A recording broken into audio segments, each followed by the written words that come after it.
Bom, gente, então só dando continuidade, finalizando aquilo que eu estava falando da portaria 344, tá? Vou projetar aqui para vocês. Então, lembrar que existe a lista F, que é de substâncias proscritas, e que existem algumas substâncias que são clássicas, tipo cocaína, heroína, MDMA, LSD, mescalina, né? Então, essas substâncias principalmente vocês devem saber. Então, reforçando, portaria 344, colhem na parede de vocês ainda se não fizeram, aí o bizu de vocês com as principais substâncias de cada lista. Tá? Quem já teve a oportunidade de fazer um livro de controlados, alguma coisa assim, já trabalhou em drogaria ou na farmácia hospitalar mesmo, já deve saber mais ou menos isso, porque a gente acaba decorando, né, com o tempo. Mas se não está muito aí acostumado ou trabalha em outra área, não tem problema também. Cola esse bizu aí que você vai conseguir também acertar essa questão na prova, tá? Finalizando aqui, questão de portaria 344.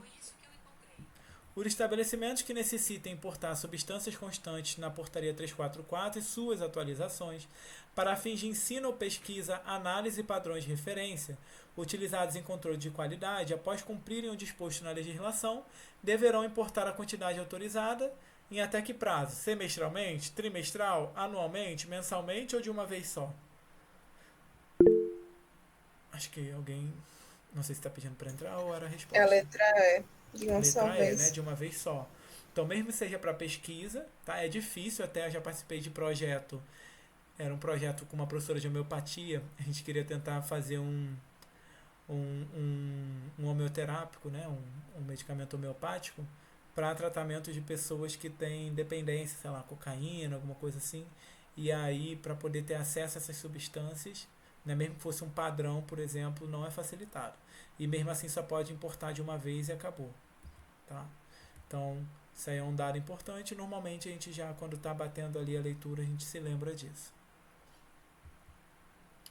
E agora a questão de 2024 é novamente sobre notificação de receita. Agora sobre notificação de receita A. Então, notificação de receita A, que é de qual cor? Alguém lembra? Amarela. Amarela. Amarela. Deverão ser remetidas até o dia 30 do mês subsequente às autoridades municipais por meio de relação em duplicata, que será recebida pela autoridade e serão conferidas no prazo de 30 dias. Letra B. A notificação de receita A para a prescrição de medicamentos da lista 1, a 2 e a 3 de cor amarela será impressa às expensas da autoridade sanitária municipal, contendo 50 folhas em cada talonário. Letra C. Será sempre exigida, inclusive para pacientes internados em estabelecimentos hospitalares, médico ou veterinário, oficiais ou particulares. Letra C. Fica proibida a prescrição e o aviamento de fórmulas contendo associações de ansiolíticos com simpatolíticas ou parasimpatolíticas. E letra E. A notificação de receita A será válida por 15 dias, a contar da sua emissão em todo o território nacional, sendo necessário acompanhamento da receita com a justificativa do uso, quando para aquisição em outra unidade federativa. Essa eu acho que não é tão difícil. Alguém sabe o gabarito? Letra A. Letra D. Né? Vamos discutir por É quê. isso que eu ia falar que era D. A D é interessante porque tem aquelas fórmulas que o pessoal compra aí às vezes. Entrou na academia, quer emagrecer rápido, não sei o que, e aí mistura sibutramina com não sei o que lá, com, sei lá, com diazepam, com não sei o que, não sei. Mas tem umas fórmulas assim proibidas, né? Que é justamente do que trata a letra D aí. Então esse é um clássico, né? Importante a gente saber que a gente tem algumas associações que não são permitidas, são duas, né? Essa das simpatolíticas e parasimpatolíticas e as substâncias ansiolíticas, e tem mais uma que a legislação traz também que eu não lembro de cabeça. Se alguém lembrar, quiser falar. Mas, então isso é importante saber da portaria, tá? E agora sobre a notificação de receita. O erro na letra A era bem, né, uma coisa mais difícil, é que essa notificação ela tem que ser enviada até o dia 15 de cada mês e não o dia 30. A letra B está incorreta porque ela é impressa às expensas da autoridade estadual ou do Distrito Federal, né, e não municipal, e também são só 20 folhas em cada talonário e não 50. Letra C. Será sempre exigida para pacientes em estabelecimentos hospitalares, médicos ou veterinários? Não. Nesse caso, não é exigida. Tá? Letra D está correta, como eu falei. E a letra E está incorreta porque a validade é de 30 dias e não de 15. Tá? Então, assim, gente, minha sugestão para vocês: façam um quadrinho, uma tabela, onde vocês coloquem lá prazo, quantidade máxima que você pode dispensar para cada tratamento, número de ampolas, até quando que você tem que mandar para a autoridade, quem é que imprime, se é o próprio profissional ou se é a autoridade sanitária municipal, estadual, tá? Para vocês não se perderem e fiquem relembrando isso aí o tempo todo. Então é um tipo de questão que já foi cobrada umas 3 vezes nesse concurso, tá? Então tem um potencial aí de ser explorado novamente, tá bom? E a última questão, agora juro, tá? Em relação a balanço. Em relação aos balanços de substâncias psicoativas e outras substâncias, é correto afirmar que se destinam ao registro de vendas de medicamentos à base de substâncias das listas A1, A2, A3 e B2. Letra B. Devem ser remetidos em 3 vias até o dia 15 de julho e 15 de janeiro. Letra C. As farmácias de unidades hospitalares, médicas e veterinárias ficam dispensadas do balanço. Balanço anual deve ser entregue até o dia 31 de julho do ano seguinte. E letra E. O mapa consolidado das prescrições destina-se ao registro das prescrições de medicamentos à base de substâncias da lista D da portaria e suas atualizações. Cara, isso é uma questão que eu nunca tinha visto essa banca cobrar, tá? E que trata aí de balanço, né? Essa parte mais do controle ali da documentação, mas no ano passado eles cobraram. Então por isso eu resolvi trazer essa questão aqui. Tá? Alguém sabe o gabarito dessa questão? Letra C. Esse é a letra C. Tá? Então assim, acabava que não era tão difícil, tá? Porque realmente, quando se trata de unidade hospitalar, clínica médica, veterinária, a coisa não é que é fácil, digamos assim, mas é facilitado.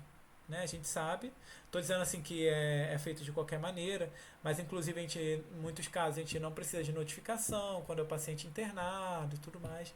Então acho que se eu ficasse na dúvida eu marcaria a letra C por causa disso, tá?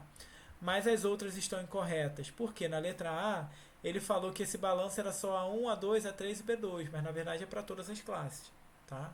Que estão previstas lá na resolução. Letra B é que ele fala que são 2 vezes só no ano que a gente submete o balanço, né, o documento lá do balanço para a autoridade. Mas não é verdade, isso acontece 4 vezes no ano. Tá? Então, abril, julho, outubro e janeiro. Tá? Sobre o balanço anual, tá? Ele deve ser entregue até 31 de janeiro e não no meio do ano. Tá? E sobre o mapa de consolidado de prescrições, ele é voltado para imunossupressores, então medicamentos da lista C3 e não da lista D, como estava aqui na alternativa E. Assim, gente, se fosse me perguntar, eu não sei se é o assunto que eu daria mais prioridade quando eu estudaria, né, a portaria 344. Trouxe aqui para vocês lembrarem, dá para ter uma noção aí que o balanço anual é início do ano e não no meio do ano, que, né, os demais balanços eles são feitos 4 vezes no ano, né, mais ou menos ali de 3 em 3 meses. Então acho que isso aí dá para vocês, né, já com essa aula aqui lembrarem e se saírem bem na prova, tá? Então acho que não é o principal da RDC da portaria 344. Então vamos para a última legislação, então só para relembrar. Portaria 344. Estudem as listas, tá? Estudem medicamentos, né, substâncias proscritas, né, proibidas. E estudem notificação de receita, prazos, quantidade, né, a validade, essas coisas básicas, a cor, tá? Acho que isso é o principal aí de portaria 344 para essa prova, tá? Já que é uma das maiores portarias que a gente tem para poder estudar na prova para a SFSEX, tá? E por último, mas não menos importante, a RDC 222/2018, que trata sobre resíduos de serviços de saúde, tá? Então já começa aí com uma questão de 2021. Então é uma RDC que eu gosto bastante de trabalhar, né? Já no Exército tive que trabalhar com essa RDC. Então eu era oficial de controle ambiental, né, que a gente dizia lá na OM. A gente tem essa função no Exército. Vocês vão ver que a gente às vezes tem várias funções meio aleatórias, não aleatórias, né, importantes, mas assim, um pouco fora da nossa profissão. No caso dessa função, acho que se aplicava bem à minha profissão, mas às vezes, geralmente é um enfermeiro que trabalha muito com isso, né? Mas no meu caso era eu e eu acabei me identificando bastante com o assunto, tá? Enfim. Então vamos lá, alternativa correta, como sempre, a VUNESP pede a correta. Então, os aterros de classe 3 são os locais de disposição final de resíduos perigosos no solo, sem causar danos ou riscos à saúde pública, minimizando impactos ambientais e utilizando procedimentos específicos de engenharia para o confinamento destes. Letra B. Agentes de classe de risco 4 são os conhecidos por não causarem doença no homem e nos animais adultos sadios. C. Classe 3 são aqueles que têm transmissão por via respiratória, causam patologia humana ou animal, são potencialmente letais, para as quais usualmente existem medidas de tratamento ou de prevenção. Representam riscos se disseminados na comunidade e no meio ambiente, podendo se propagar de pessoa a pessoa. Letra D. Classe 2 provoca infecção no homem e no animal, potencial de propagação na comunidade e de disseminação é limitado, mas para tais agentes não existem medidas terapêuticas e profiláticas. Letra E, agentes classe 1 são os que representam grande ameaça para o ser humano e animais, implicando grande risco a quem os manipula, com grande poder de transmissibilidade, não existindo medidas preventivas e de tratamento. Tá, essa questão eu resolvi iniciar com ela porque eu acho que é uma das coisas mais importantes. Classificação de agente biológico, né, quando tratamos de resíduos de serviço de saúde, eu acho que é uma das coisas mais importantes para vocês saberem, além, né, das classes de resíduos. Acho que aí são as duas coisas principais. Tá? Enfim, eu vou falando essas coisas, vocês vão anotando aí. Quem tem também acesso ao edital verticalizado, né, já tem uma noção, mas quem tiver alguma dúvida depois, quiser relembrar, perguntar, pode mandar mensagem também. Enfim, gabarito dessa questão. Alguém se habilita? Letra C. Então, letra C, tá? Trouxe aqui pra gente relembrar. Só reforçando, o aterro é sempre o de classe 1. A legislação não traz nada de outras classes, tá? Então, só se atentem a isso. E sobre as classes de risco, estava ao contrário, né? Ali na maioria das questões, nas alternativas. Então, o risco 1 é baixo, o risco individual é para a comunidade. E conforme você vai aumentando o nível de risco, tá? Aumenta o risco individual para a comunidade. Só isso aí já ajudava bastante. A dúvida acaba ficando no risco 2 e no risco 3. Tá? No risco 3, que era o gabarito da questão, a gente tem alto risco individual e moderado risco para a comunidade. Por quê? Então, eles têm capacidade de transmissão e tal, mas existem medidas de tratamento ou de prevenção. Por isso, o risco para a comunidade ele é moderado, mas ele existe. Tá? Então, é isso que classifica algo como de risco 3. E no caso do risco 2, tá? Provoca infecção no homem, nos animais, mas existem medidas terapêuticas profiláticas eficazes. Tá? Então, é bem mais fácil de você tratar caso ele se dissemine. Ele pode ser perigoso, pode, mas é mais fácil de você controlar. Então, realmente é algo gradativo. Eu acho que só tendo essa noção já daria para acertar essa questão. Tá? Então, novamente, trago aí essa questão de 2024, agora mais recente, sobre o mesmo assunto, só mudou basicamente o enunciado e eles tiraram aquela alternativa que falava do aterro, né? Será classe 1, 2, 3. Tá? Então, gente, por isso reforço, é importante rever questões, porque eles sempre estão trazendo a mesma coisa. E aí aqui, né, só para não tomar muito mais o tempo de vocês, vamos ler mais rapidamente. Então, risco 4, elevado risco individual e elevado risco para a comunidade. 5, altíssimo risco individual para a comunidade. Risco 5 nem é o caso, né, não está previsto, então a gente já elimina a alternativa B. 4, moderado risco individual e limitado risco para a comunidade. Errado também, concordo. 3, alto risco individual e moderado risco para a comunidade, né? Então, está errado também. E letra E, número 5, baixo risco individual para a comunidade. Está errado porque não tem risco 5. Então, gabarito, letra D. Acho que eu tinha falado errado a letra D aqui. Tá? Então, vou trazer aqui de novo o gabarito para vocês. Então, a letra D, tá? Classe de risco 3, alto risco individual e moderado risco para a comunidade. Tá? Certinho o que está dizendo aqui na alternativa, letra D. Tá? Então, classe de risco 3, alto risco individual e moderado risco para a comunidade. Então, aqui uma questão que eu julgo fácil. Sabendo que são 4 classes de risco, vocês já eliminariam 2. E sabendo da gradatividade, vocês também já teriam uma noção. Sabendo que o risco 4 é o maior risco, poderia ser ainda a letra A. Aí a gente teria que ler os pormenores aqui. Letra C não poderia ser, porque fala que é moderado risco individual e limitado para a comunidade. Está errado, porque eu li risco 4 é o maior de todos, né? E na letra D, estava correto aí, são aqueles que podem causar patologia humana ou animal, potencialmente letais, mas existem medidas de tratamento de prevenção. Riscos se disseminados, podendo se propagar de pessoa a pessoa. Então, assim, acho que não é tão difícil, tá, gente? Dá para poder decorar aí a classe de risco. Isso é uma das coisas mais importantes da RDC 222, como eu falei para vocês, tá? Então, novamente aqui o mesmo gabarito. E agora uma questão de outra coisa que eu disse que é importante. Classificação dos resíduos dentro dos grupos.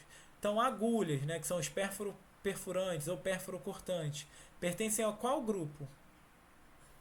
E Grupo E, né? Então isso é bem fácil. O grupo E é o grupo dos cortantes. Acho que eu nem trouxe a imagem aqui. Então vamos relembrar. Alguém sabe? Grupo A é qual tipo de resíduo? Biológicos. Os biológicos, né? Que às vezes a gente chama de infectantes. Então, uma gase suja de sangue, algum material com alguma secreção, né? Entra no grupo A. Se for perfurante, mesmo que infectado, né? Com risco biológico, ele entra no perfurante, porque, né? Tem esse risco aí de rasgar a embalagem e aí tem todas as características que o grupo E precisa ter. Embalagem rígida, enfim. Grupo B, qual é? químico. Químico, né? Então, os reagentes de laboratório, os medicamentos, né? Então, é importante vocês saibam isso, que medicamento é risco químico. C, Radiológico. radiológico, né? D, Comum. comum, que eu lembro sempre que D é Doméstico. domiciliar, né? Então, aquele saco preto e tudo mais, né? Lembra isso aí, o bizu.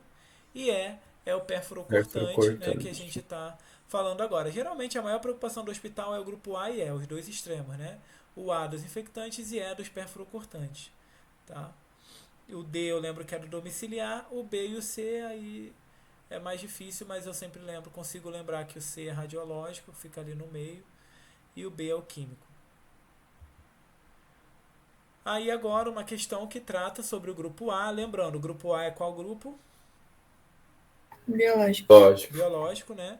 Então, risco biológico, os sacos para condicionamento de resíduos do grupo A devem ser substituídos ao atingirem o limite de pontinho da sua capacidade ou então a cada tantas horas, independente do volume, visando o conforto ambiental e a segurança dos usuários e profissionais. Os sacos contendo resíduos do grupo A de fácil putrefação devem ser substituídos no máximo a cada X horas, independentemente do volume. Então, alguém sabe a resposta Letra dessa? B. B. B, né? Então são 2/3. Geralmente o Descarpac, né? Que é a marca mais comum, já tem ali o pontilhado. E aí, quem já viu uma caixinha de Descarpac, repara que é mais ou menos 2/3 mesmo da capacidade. Falta ali uns 3 dedinhos para completar, tá? Ele pode ser trocado a cada 48 horas. Geralmente os hospitais, pelo menos onde eu já trabalhei, às vezes coloca 24 horas, tá? Desculpa, gente, eu falei agora de perfurocortante, mas é grupo E, tá? Viajei. Eu ia Não tem, falar. não tem nada a ver uma coisa com a outra. Aí eu falei esse negócio de 24 horas, lembrei. Então, assim, infectante, a maioria dos hospitais coloca 24 horas, tá? Mas a legislação amarra 48. E só o de fácil putrefação, que é aquele saco vermelho, tá? Que é 24 horas, tá? Mas normalmente os lugares gostam de padronizar, de tirar todo dia para não ter problema, tá? E a questão do Descarpac é grupo E, tá? É outra questão. Tá? Então, o saco para acondicionamento do grupo A deve ser substituído ao atingir 2/3 ou então a cada 48 horas. Tá? Os de fácil putrefação devem ser substituídos no máximo em 24 horas, até por cheiro e tudo mais. Tá? Devem ser acondicionados em saco branco leitoso, que tem aquela identificação lá do risco, né? Os do grupo A. E aqueles que tratados ou não devem ser acondicionados em saco branco leitoso, encaminhados para a disposição final ambientalmente adequada. E quando, né, houver obrigação, devem ser acondicionados, tá, em sacos vermelhos. Aí geralmente o pessoal diferencia, né, e às vezes o de fácil putrefação coloca também no saco vermelho. E aí tem outras cores também que o pessoal trabalha, às vezes não se amarra só o que tem a legislação, porque alguns grupos ela não amarra. Por exemplo, o grupo B não tem cor, né? E aí geralmente o pessoal coloca laranja, Enfim, aí tem algumas coisas que o pessoal faz por fora, coloca de acordo com aquelas. Como é que é o nome, gente? Aquelas normativas. Tem 1001, como é que é o nome? ISO, né? As ISOs tem algumas regulamentações, o pessoal acaba seguindo isso. Relação ao manejo de resíduos de serviços de saúde. É correto afirmar que. Então aqui é uma classificação mais específica dos subgrupos. Então o grupo A, tá, tem subdivisões. Tá? E aí nessas subdivisões a gente vai ter a descrição do que entra em cada subgrupo. Então vamos lá.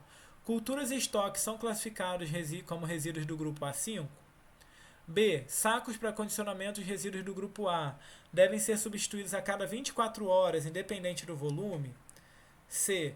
Sacos que condicionam o grupo D não precisam ser identificados. D. Coletores utilizados para o transporte interno com mais de 100 litros devem possuir válvula de dreno no fundo. E E. Devem ser respeitados os limites de peso dos sacos de armazenamento, assim como o limite de metade da sua capacidade, garantindo sua integridade e fechamento. Alguém sabe o gabarito dessa?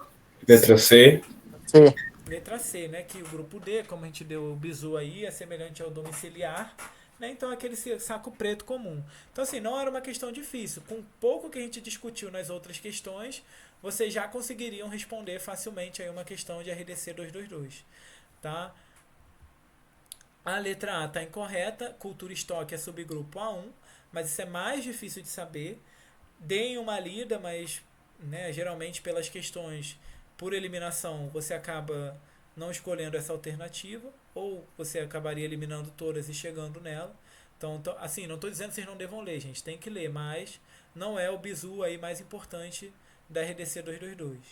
Tá? A letra B, a gente já falou na questão anterior, na verdade ela deve substituir a cada 48 horas, tá? E no caso de fácil putrefação, 24 horas.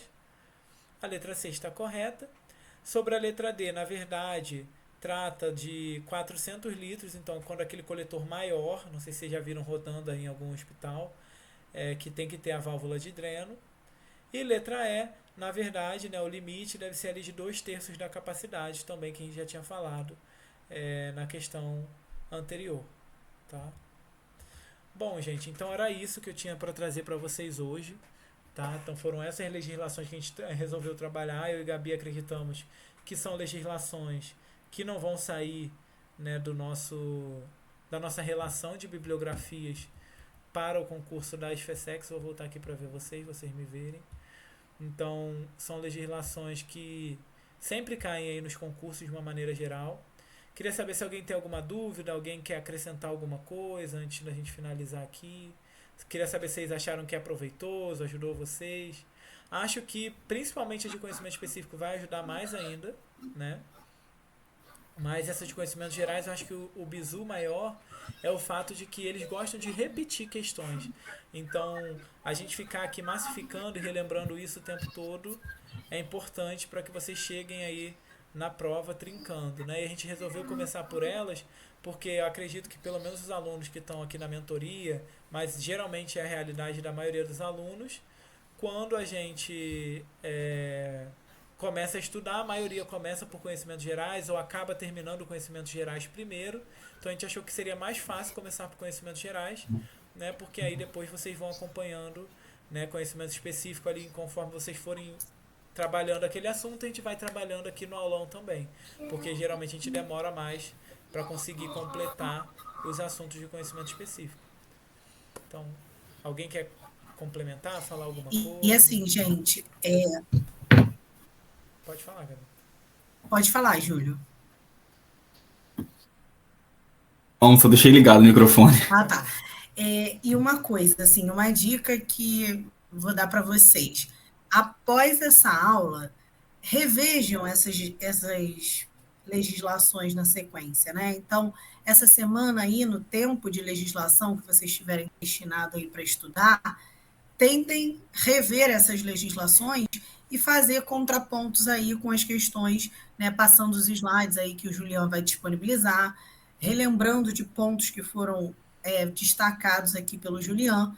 E aí eu acho que dessa forma vocês fecham de uma maneira bem legal esse ciclo aí dessas legislações. Não fechar, né? Porque até a prova vocês vão revisitá-las, mas eu acho que aí a tarefa fica completa. O dever de casa, né? Se vocês fizerem esse dever de casa, a gente fecha aí com chave de ouro esse primeiro bloco de conhecimento geral. Tá bem? E eu acho também, assim, ano passado a gente tinha feito diferente, né? Ok. Eu e Gabi, a gente tinha optado por fazer os aulões só no final. Então, o finalzão da mentoria, o plano de estudos, ou quem queria, né? A gente colocou todos os aulões no final. Como a gente vai fornecer o material para vocês, né? Eu posso fornecer os slides e tudo mais. Eu acho que é uma coisa legal para vocês terem de revisão lá para a proximidade da prova, né? Para vocês darem uma revisada. Então façam isso que a Gabi falou, mas deixem como material de apoio. Não vão ser muitas aulas, né? Então deixem de material de apoio também para quando chegar lá no finalzão, o que eu vou rever agora? Revejam essas questões que já foram cobradas. Não adianta também ficar batendo muita cabeça agora, decorá-las agora, porque vocês vão esquecer e vão ficar só na decoreba. Mas não vou dizer também e mentir para vocês dizer assim, não decorem nada, não decorem o gabarito das questões. Às vezes vale decorar, porque como vocês viram, tem questão que eles só mudaram o enunciado. Isso mais de uma vez, né? Então, há grandes chances disso acontecer novamente. Então, não é perda de tempo e vocês aproveitem esse material lá para o final para poder fazer uma revisão zona. Porque assim, chegou no final, o que estudou, estudou.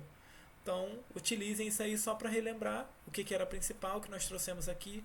Algumas questões a gente acaba excluindo, ou porque a legislação mudou, ou porque a gente achou não tão relevante. Então, a gente já fez uma triagem boa para facilitar depois. E vai ser bem mais rápido, claro, do que assistir a aula aqui.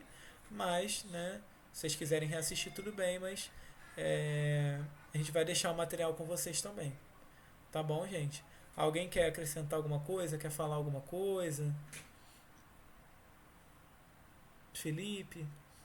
Coitado do Felipe, enche o saco dele. Não?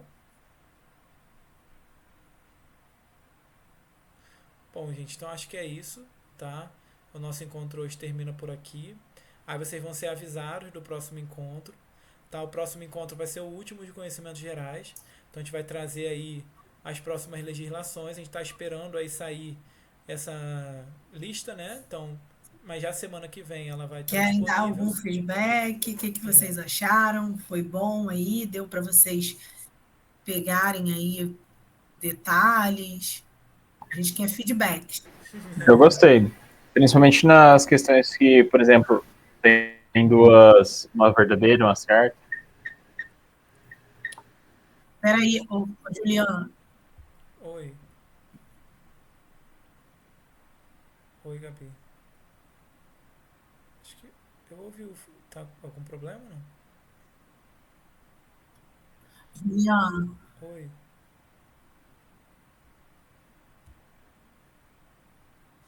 Juliana. Oi. O Luiz estava falando. Sim, mas eu... Acho que o Juliano tá com um delay. Não, tô te ouvindo, Gabi. Oi, Luiz, você estava falando alguma coisa e o Juliano falou por cima.